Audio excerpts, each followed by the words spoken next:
Welcome to the Self-taught Illustrator Podcast. My name is Natasha Polizenko and I'm here to prove that you do not need a formal training or background in art to make it as an illustrator. So listen up and get ready to be inspired, encouraged, and uplifted in your illustration journey. Let's do this. Hello and welcome back. It is December and we're inching our way towards the end of the year. And for a lot of us, that may mean a lot more downtime. And I think a lot of us do this naturally, but I think that this is a great time to really sit down and reflect on all that we've done and achieved in the past year, reflecting on those goals or resolutions that we made for ourselves at the beginning of the year, illustration related and otherwise. My hope is that as you're doing this, that is reflecting on the year that's passed, you're able to look back and be proud of what you've accomplished. In the best case scenario, you've reached the goals that you set the year before. Maybe you've had some wins or breakthroughs in your illustration practice or career. And if that's the case, take a moment to give yourself a pat on the back. In fact, you should really take a moment to celebrate yourself. Sticking to New Year's goals and resolutions is no easy feat. So if you did the work and made things happen for yourself this past year, no matter how big or small, hats off to you. Now, if you're listening to this and can't confidently say that you were able to make some sort of moves in your illustration practice in 2022, please don't beat yourself up about it. In fact, this podcast episode is made for you. I want to pass on all the tips, the tools, and the tactics that I have found to work in my own illustration practice and that I feel have really helped me level up. Now, for those of you who have been around and listening to the podcast for a while, you may remember that I had 2 previous episodes that I dropped around this time last year and the year before, in which I spoke about the tactics and strategies that I have used myself and that I believe would be super helpful and beneficial for all creatives that are really looking to supercharge their practices and careers. Everything that I spoke about in those episodes is still golden advice, and I'm going to recap it all for you in a second. But this episode that you're listening to now builds upon all of that previous advice. And additionally, I'm going to speak about new tactics and strategies that I've picked up along the way that I truly believe that you need to hear if you are looking to make moves in 2023. So as I mentioned, I'm going to take a moment to recap what I spoke about in the 2022 and 2021 episodes. So when you're considering leveling up in your illustration practice and career, it's important to first understand which level you are at currently. So a level 1 illustrator is a beginner. It's someone who is just starting to get their feet wet. They don't have a whole lot of experience, and maybe they're just starting to get their bearings in the industry. A level 2 illustrator is someone who has been creating work for a while and may be thinking about taking things to the next level, but may find themselves getting stuck. And lastly, level 3. This is someone who is actively working in the industry. They may have gained some recognition, but they're starting to hit that plateau. Now, the reason why I like to divide people into these 3 discrete groups is that the strategies and suggestions for these different levels is completely different. For the level 1 person, I highly suggest that they spend their time focusing on their craft, so not worrying about monetizing or creating a business from their work just yet. I suggest that these people focus on staying consistent with their practice in these early days, because that can be super hard. So many people fall off at this early stage because they basically just get bored with illustration.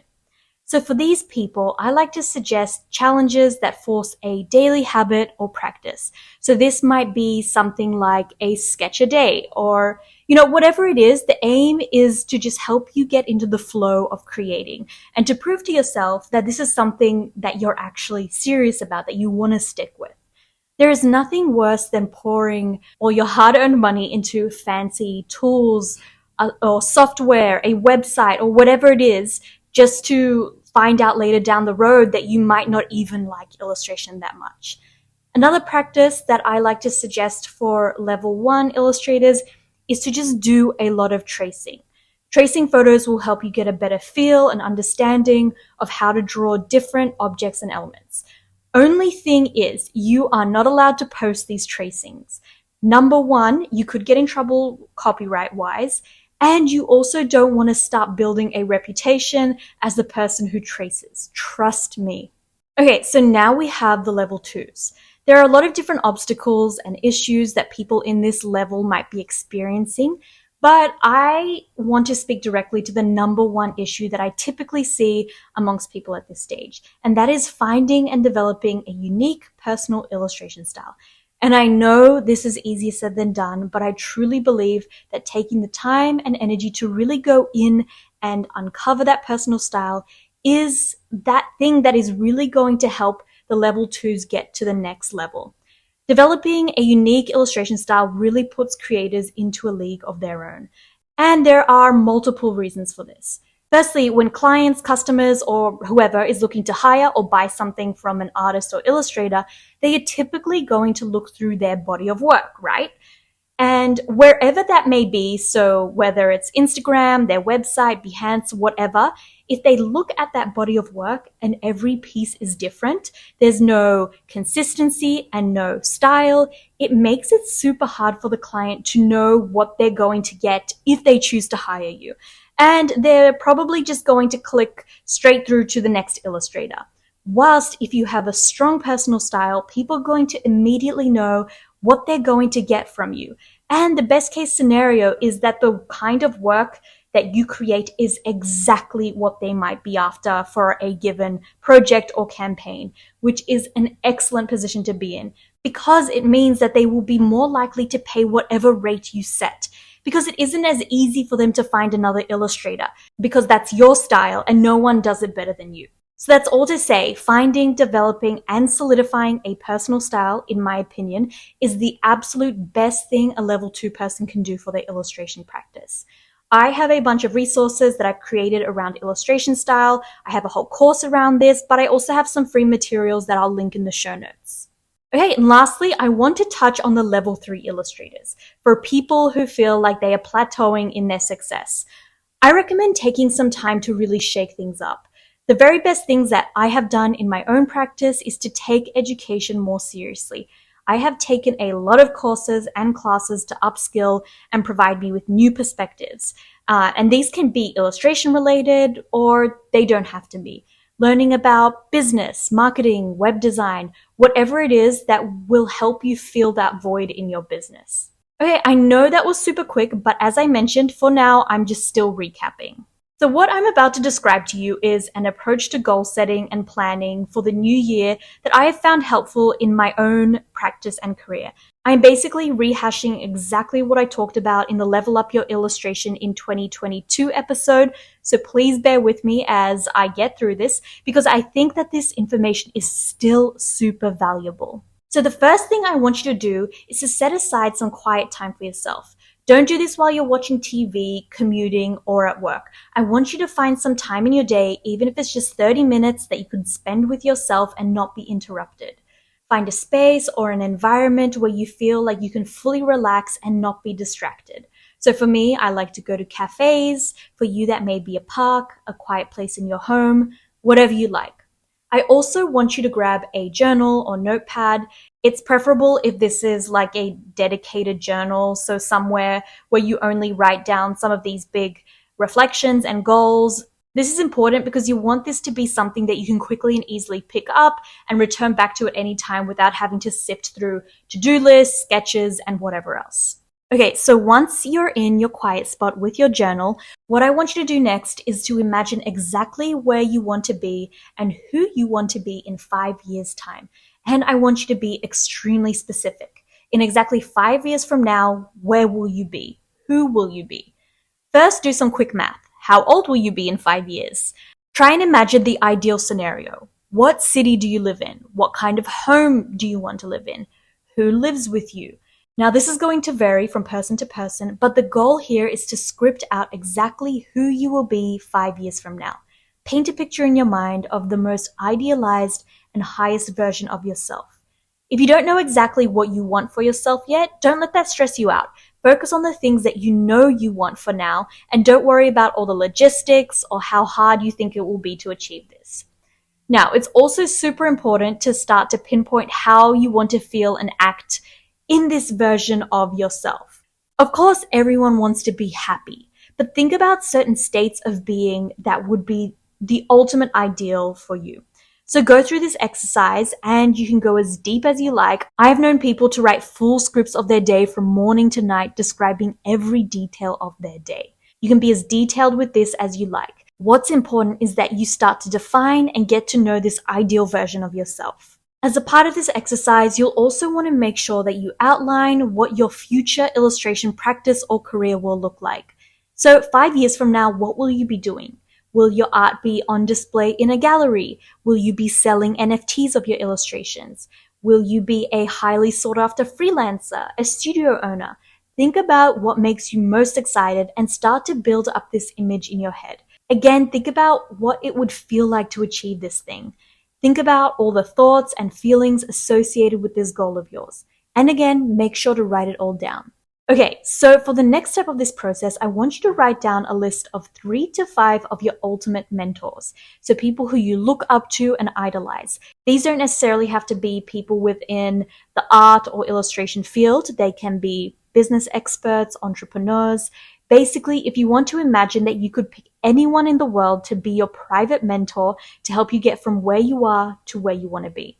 Now, for the next step, pick one of the mentors from your list and imagine that you're sitting down to have coffee with them for the first time. Tell them about you, who you are, and what you do. And tell them about where you see yourself in 5 years. And tell them about where you see yourself in 5 years and what you want to have achieved by then. Now, try and imagine what they would say. What kind of advice would they give you? It's hard to give examples of this because everyone is so different. But for me, for example, when I sit down with my imaginary mentor, they tell me that in order to get where I want to be, I need to share more educational content more frequently and consistently, and I need to focus on getting my website and branding together. So repeat this exercise with all of the mentors you picked for yourself and start to make a list of those directives and advice that you're getting from your imaginary mentors. Now, I know this may sound super abstract and strange, but the reason why this particular exercise is so helpful and valuable is that we often already know what we need to do in order to get to where we want to be. Perhaps you've already experienced this in real life, where you've spoken to a teacher or someone you admire, and their advice to you has been somewhat obvious, but hearing it from them made it more meaningful in a sense.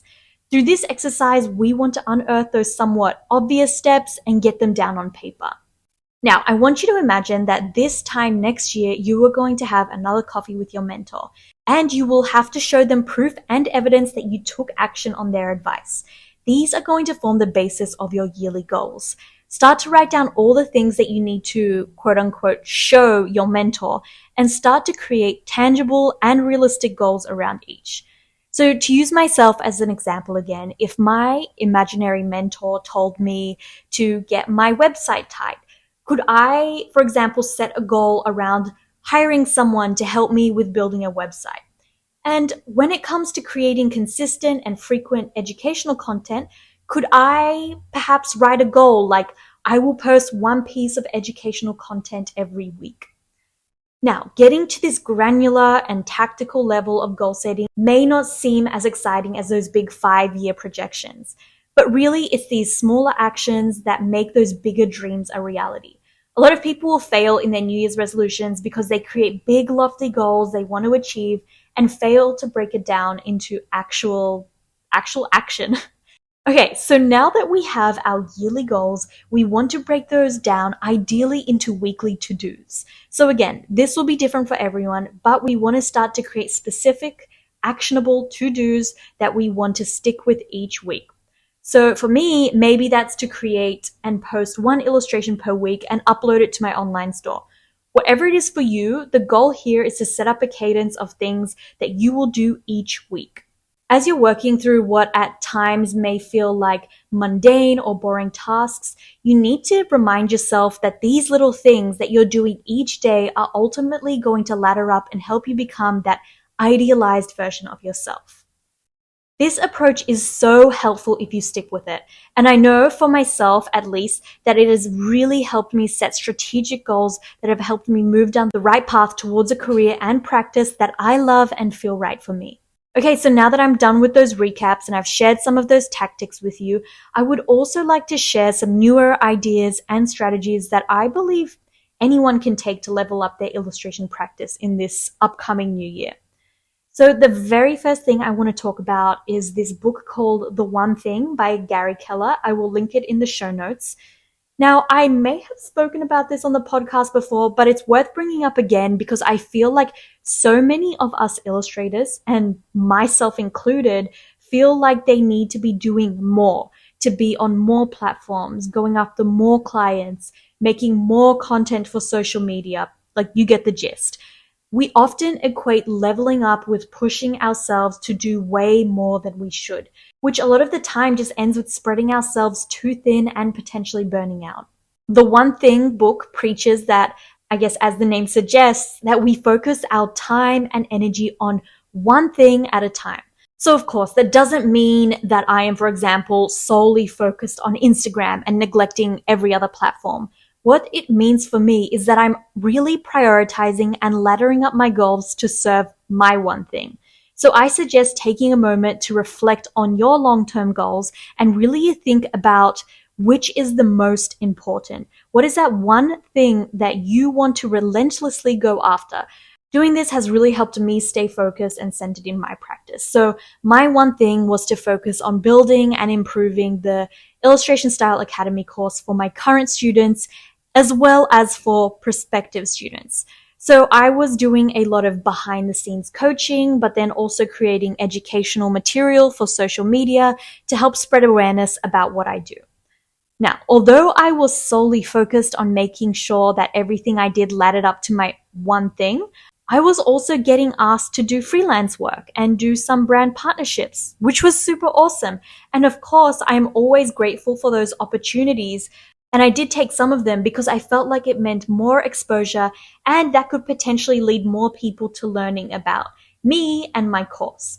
But with some of the freelance work, I actually had to turn it down because it didn't make sense for my one thing. Now, that's all to say that narrowing your focus down to one thing won't mean that other opportunities won't come your way. The one thing also extends to smaller, broken down goals. So for example, you may ask yourself, what is the one thing that I need to do this week to move the needle? Or even, what is the one thing that I could do today? This has been especially helpful for me because I am a chronic list maker. Like, I can easily get overwhelmed by my growing list.